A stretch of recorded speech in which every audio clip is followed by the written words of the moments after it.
Chris Cuomo reporting exclusively from law enforcement sources that Bryan Kohberger, the suspect in the Idaho murders, is now being investigated for possible additional murders in the state of Pennsylvania.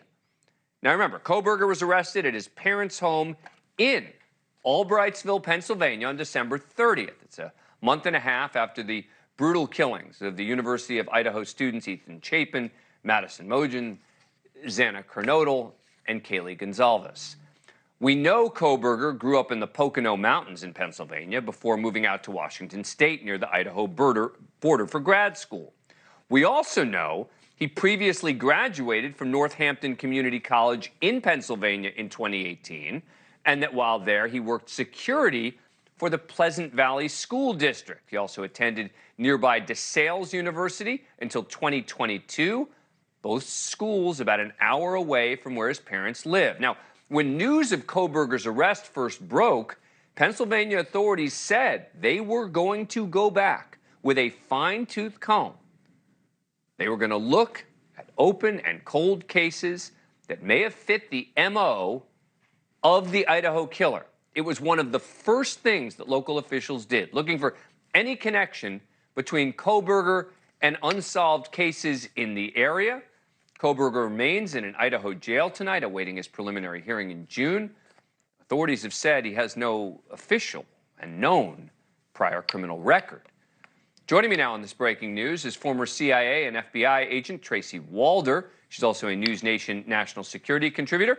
Thanks very much for coming on the program. Appreciate it. So I guess it shouldn't be that surprising that this investigation started, right, in the state of Pennsylvania. But now the fact that they may have identified particular cases, that sure is a development. Well, absolutely. Thank you so much for having me, Dan. So, I think really what investigators had at their disposal now, once he was arrested, was really access to VICAP, or the Violent Criminal Apprehension Program. And really what they have there is the benefit of basically going into a database clearinghouse and looking for crimes that had similar patterns, similar manner of death, similar motivations, those kinds of things. And I think that really probably helped them put the pieces of the puzzle together, as well as now having his DNA, because quite frankly, if they did have a murder, his DNA wouldn't have come up as a hit. As you mentioned, he had no prior criminal record. So I think the fact that he has committed other crimes is perhaps not surprising.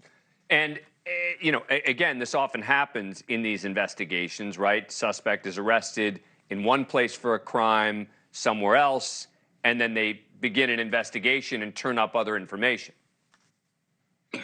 Exactly. I mean, this is probably more common than not. And also, I think if you just look at the nature of this crime, this is an individual that went into a house where there was potentially 5 people there that he would have had to kill. I think he probably had some experience in doing this. Just sort of all of those signatures and all of that evidence point to the fact that this was probably not his first time attempting something like this. It may not have been against 5 people, but it may have been him experimenting, doing something like this against one person or perhaps even 2. And also, he does have a history of sort of erratic, perhaps sexist behavior and sort of a hatred towards women. So it's really not surprising seeing some of this come out now. And it's possible, by the way, that they're going back in cases that they thought they had a suspect, right?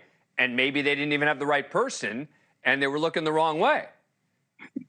Absolutely. We look at this and how he was found partially was because of that familial DNA. And really, no one in his family would have had their DNA in any kind of criminal system. No one in there had a criminal record. No one had had DNA taken. And so it's quite possible that they had built another suspect around other characteristics, and he was nowhere on their radar.